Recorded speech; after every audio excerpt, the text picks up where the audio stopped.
Well, welcome to the Snipe Life, where we look at creativity through the lens of Christianity, and tonight we're going to take a look at episode 2 of season 3 of The Chosen. This is probably one of my favorite episodes of all of the series so far, and we're going to jump into a bunch of different things here. But first off, we're going to start with Gaius and Atticus, and we're going to jump around to a few different scenes with them and just see how they're doing. Gaius and Atticus are very interesting to me, including Quintus as well, all of the Romans. We actually get talks of Pilate in this episode, which is huge. Super excited about that as well. So let's just go ahead and jump in. We'll watch a little bit of this and see what's kind of going on. We'll break it down as we go through. And of course, the chat, let me know if you have any questions or anything that you guys want to talk about tonight. And yeah, we'll jump into that as well. But let's go ahead. So as we jump in, the very first scene that we get in this episode is actually Atticus and Quintus. And so first off, let me talk about this, because this looks actually amazing. Think about the CGI that they had in season 1 of The Chosen, and now look at this. None of this background here, none of the hills, none of those buildings off to the right, like none of that exists, okay? And so like this isn't just like a nice camera or something, like all of this is literally CGI that they've placed into this scene. Now, some of the water and the dock and the buildings up in the forefront are real, right? Because that's the new set that they just built. But everything behind that to give it context and give it depth is not there at all. So really, really amazing job that they did here. Super excited about how they've been progressing in that. And man, this is one of the things that I realized the very first thing that I saw coming in this episode in Atlanta when we went to the premiere was like, wow, they have upgraded and spent a lot of money, looks like, on really, really good CGI for the background. Really, really excited about that for sure. As we continue through, we get this scene with Atticus and Gaius. Let's listen to this a little bit. So we have Tent City out front, and then we've got Gaius and Atticus here. Now, we've seen even from episode 1, right, there's something that's going on with Gaius. What do you make of this?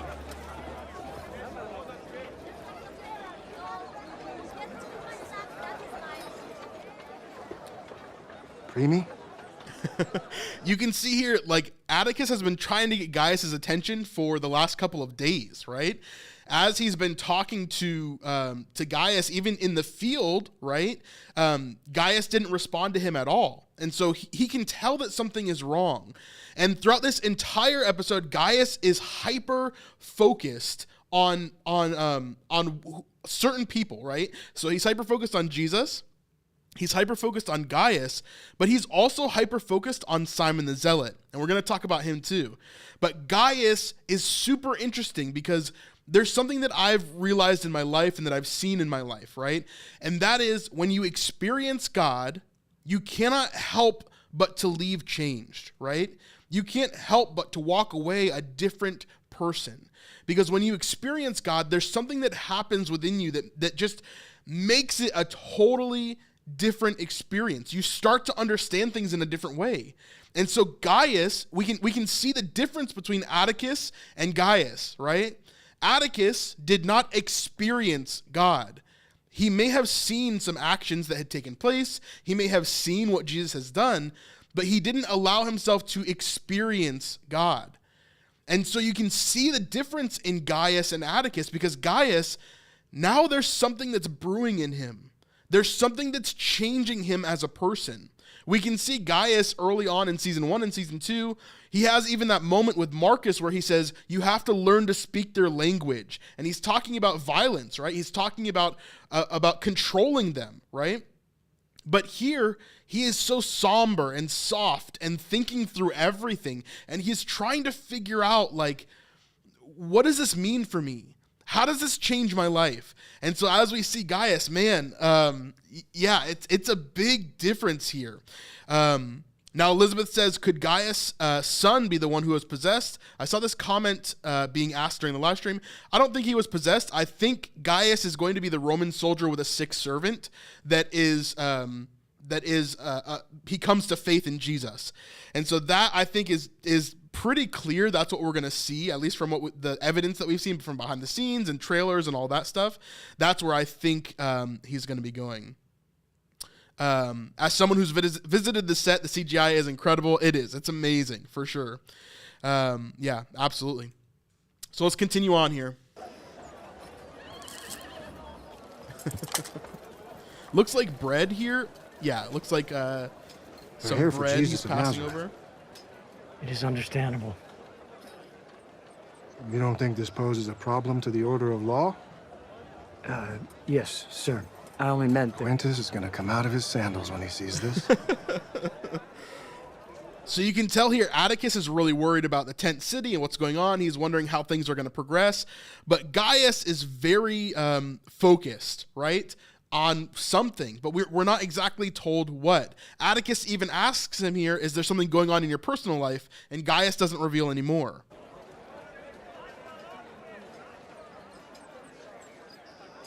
Something in your personal life? No, sir. Yeah. I am fit for duty, sir. And we see here a lot, actually, that Gaius actually lies a lot during this episode. Atticus asks, is there something going on in your personal life? And he says no. And we can kind of tell that's sort of a lie, right? It's some sort of white lie. And later on, we're going to see him lie again. That's fine. You know, secrets, like murders, eventually become known. I love that line. Eventually.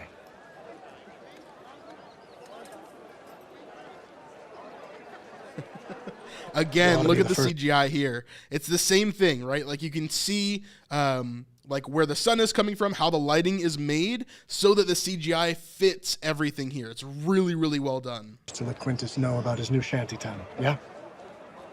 Come.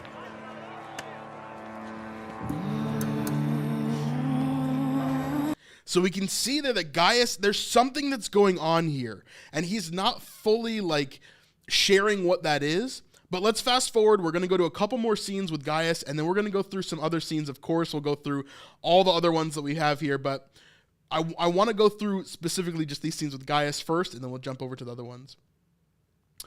So we have here, as Gaius and Atticus approach Quintus, we see again that Gaius is still in this state of like discovery. What is kind of going on here? And Atticus he's not really doing anything about it. He's just kind of observing, asking questions, and kind of being inquisitive. But other than that, he's not really pushing it. Now we get this scene with Quintus here that tells us a lot about what's actually upcoming with the Romans altogether. Drink it! Bureaucrats. Of course, we have a sewage issue with the water. Quintus. Not a good thing. My old friend. Oh, are you busy? Fix the water. Fix the water, Octavius. If I see another drop of sewage in my water, I will personally drown you in it. So help me Apollo. Octavius, you will gargle sewage. Vivid.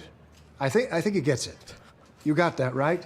And you can see, like, Atticus in general, like, he's so tongue-in-cheek in everything that he says.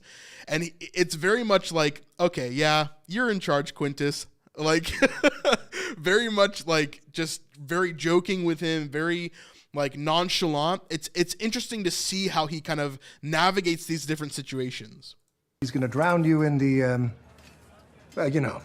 I will find the breach. Dominus. I will oversee the project, Praetor. You do that. Brown Again, water make you Gaius deaf. is just Go. doing his Do job. it now. Watch the talent leave their bodies when they arrive from Rome. You could keep time by it. Good help. It's these people. This land. Going to force me to do something drastic. Work? I'm capable of anything. Hail Caesar. So if we continue on, we see actually that they start talking about the stuff that Jesus is doing. And Atticus is like, well, we can't give you updates on everything. We can't give you updates on when he's sleeping or when he's going to the bathroom. And then Quintus kind of fires back and he says, well, obviously this is more than just him relieving himself, isn't it? Right? And we get some conversation here about exactly what is going to be happening here. himself. Quintus, neither Gaius nor myself have that many hours in the day. Don't speak for the men in my command. Please. This feels a little more significant than relieving himself. Gaius, what was said? It sounded like any other sermon, Dominus. So here is a very interesting point. Gaius again lies. So first he lied to Atticus about something going on in his personal life, where obviously there is, right? Something is going on with him. And then he lies again straight to Quintus, where Gaius says, oh, it's just a normal sermon, right? When all of us know that that is not the case at all. This is the furthest thing from a normal sermon from a Jewish perspective, right? There's nothing normal that Jesus said here. Everything was flipped on its head and turned upside down. Like, this is totally different, right? Not normal at all. And so then we get this shot of Atticus as he looks over, and he knows exactly what Gaius is doing here, but he's confused by it. And so he's wondering, like, what's going on? So then what does Atticus decide to do? Because Atticus has a choice here, right? Atticus could just give him up and tell him, no, that's weird. It was a totally weird sermon that had all this random stuff in it. But no, Atticus decides, because he's curious, because he's inquisitive, he wants to push into this. He wants to see where this goes. And so he adds on to Gaius's lie. He adds on to it and shares that, well, yeah, it was just a normal, random, weird Jewish sermon, right? Is that what you heard, cohortes? Just any old sermon? Well, now I haven't heard that many. Let's see. Lengthy instructions about, what was it? Something about animal hooves? Always read from right to left. Jewish stuff. If it was... See, like, this is nothing to do with the sermon, right? And he knows that. Atticus is not stupid. It's not like he just wasn't paying attention to the sermon. He knows exactly what that sermon said, and he knows exactly the implications of it as well. But he decides not to tell Quintus. And now we can see the opposite reaction coming from Gaius, right? Again, the cinematography tells the story here. Gaius lies, we see Atticus's reaction. Atticus lies, and then we switch to Gaius's reaction and see how they're both on the same page now. They're both not telling the truth to Quintus for some reason, right? And so I wonder if we're going to get more scenes like this between Atticus and Gaius, where they can both kind of see what's happening with each other, right? And they can both kind of get on the same page. It's going to be really interesting to see where this relationship goes overall. But it does bring us to a point of, like, what is going on with Gaius, and where are we going to see that growth more and more? They're so boring. Why didn't they stay on the plateau? Did Jesus lead them here? No, Dominus, no one knows where Jesus is. And this is very key as well, right? He doesn't lie to him here, right? When it comes to defending Jesus or making sure that nothing interferes with Jesus, Gaius is very quick to be like, no, he didn't lead them here, like, because that would get him in trouble, right? That would get Jesus in more fire, right? But many of his followers reside in the city. Was our former tax collector there? Matthew? Yes. Well, who cares anyway? Just get rid of them. Dominus? Pack them up. Force them out. We are still Rome. Or you could turn them into revenue. So I'm going to fast forward a little bit here. We get this moment where Atticus brings up this idea of turning them into revenue. So they're going to make Tent City part of the actual city of Capernaum to encapsulate them so that they can collect taxes from them, right? Now, Gaius is kind of wary about this idea because he's worried that this will put them into an uproar and make them upset. But Quintus likes the idea and he takes it, right? And he runs with it. And he actually ends up doing that. Now, near the end of this conversation, we see as Gaius leaves, and then we get this small conversation between Atticus and Quintus here, which is really, really interesting. So let's jump into this real fast. Yeah.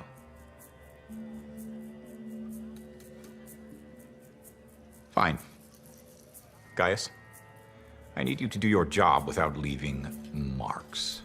So he tells him, don't be too rough on the people of Tent City. I You will have to be instruct the gentle. men, Dominus. Again, Rome is worried about these uproars. They're worried about these uprisings that are going to come. How about you, cohortes? Will you be moving along soon? Yeah, I will be headed to Jerusalem soon.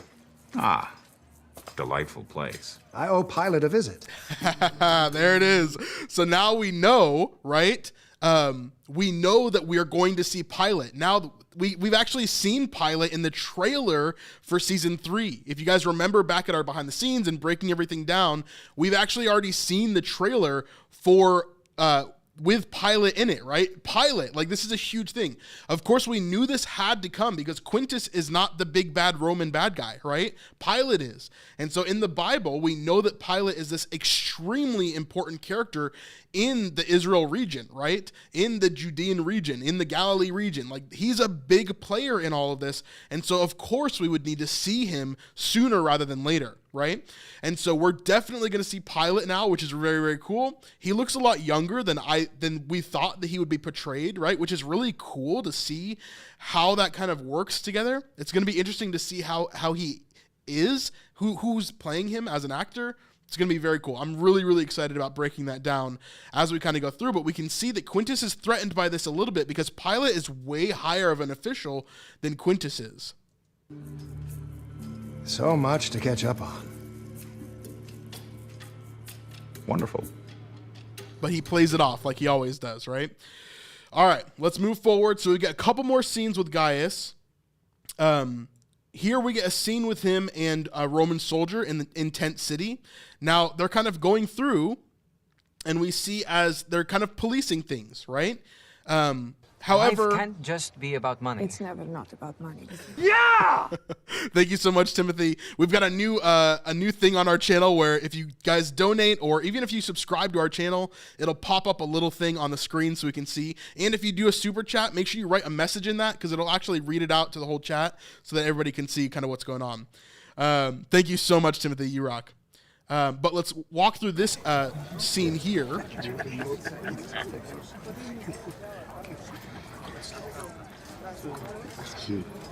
You, is that fermented liquid? What? This? There's no wine on public property. Only in your private home or tavern. This is my home. Primy? Let them have it. Now, remember, this doesn't seem weird altogether, right? But the reason why it's weird is because Gaius's mannerisms, his thought process, the way that he is has changed so much since season 1 and 2. So Gaius has come from this place of being like, you need to learn to speak their language, Marcus, right? To now, he's like protecting these people in Tent City. Yes, he doesn't want to create an issue. Yes, he doesn't want to create a riot or anything else, but he's obviously protecting them in some way as well. It's really interesting to see how things are kind of going with him, right? And where he's going to go in the future. Really, really interesting. So he should duck inside, drink it, and come back out? What difference would that make? Yes, Primy. How are we going to redraw the city limits when they keep arriving in such numbers? You'll have to do it over and over again to encompass them all. Gaius. He just completely ignores him. I heard you, Julius. I think tonight my time would be better spent elsewhere. You will finish the evening rounds, enforce protocol patiently, and give me a full report in the morning. So Gaius is dealing with something here, right? We're not told what it is. We're not given full understanding of what's going on, but there's obviously something that's changing in him, and that's clear through all the scenes that he's in, right? We fast forward, we get through all this part here. We get through the 2x2 scene and all that. Well, don't worry, we're going to go back and talk about all this, but this section specifically, let's just focus on Gaius and kind of get through it here. So we see the last scene with Gaius is actually with Matthew. Going back to his old house. I love this part. Hello. Hello, Matthew. Shalom. I love that.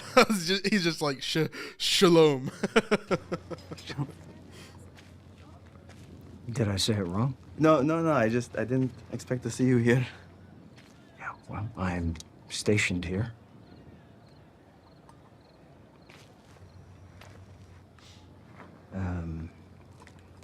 Are you moving back in? No, I cannot live here anymore. Nobody wants the best house on the block?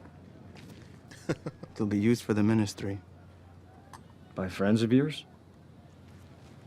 I suppose they are my friends, yes. Yeah, I love this portion because it shows the relationship continuing to grow between Gaius and Matthew. This is an interesting relationship, right? Because Gaius has a good heart overall, and so he wants to protect Matthew. He wants to make sure that he's doing well. Like, it's almost like a mentor looking after a mentee, but it's weird too because they have an adversarial relationship as well, being Jewish and Roman, and it's just it's an interesting dynamic overall. Doubt the neighbors would like it. As long as order is kept. And if they're friends of yours, I'll make sure we patrol the area regularly for your safety and the general peace. Yeah. Are you well? Never better. Yourself?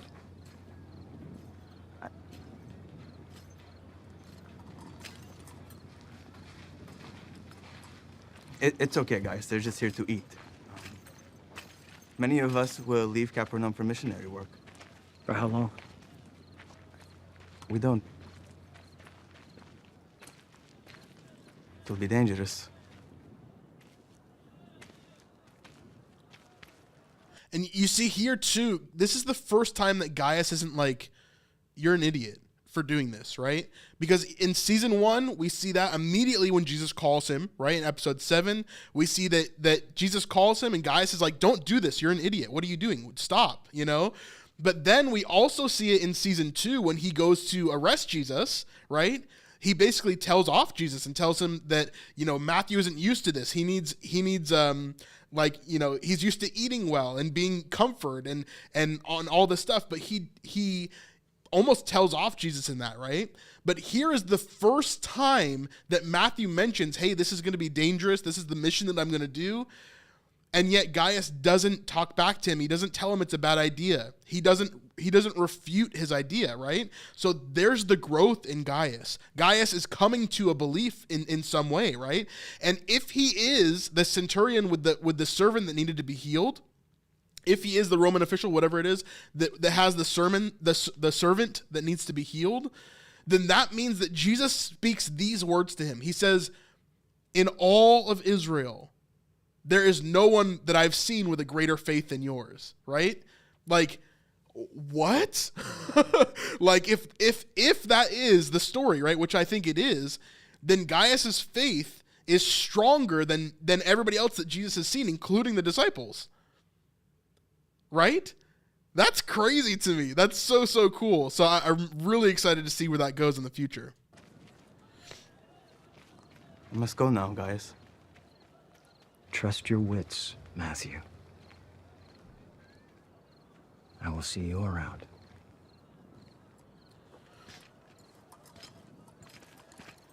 You see, but he still doesn't understand. He doesn't have the knowledge, right? So as he leaves, he says, trust your wits, right? He doesn't yet have the faith or the understanding to say, trust in Jesus, right? Which is the big difference here. But very, very interesting. I'm so excited to see where Gaius goes. So excited to see where all the rest of the Romans go. I'm so excited to meet Pilate. Like, it's going to be so amazing. I am hyped for season 3. It's going to be amazing. If you're here live, stick around. We'll be right back with the next section of this live stream. But thank you guys so much for watching this video, and we'll see you on the next one. Peace.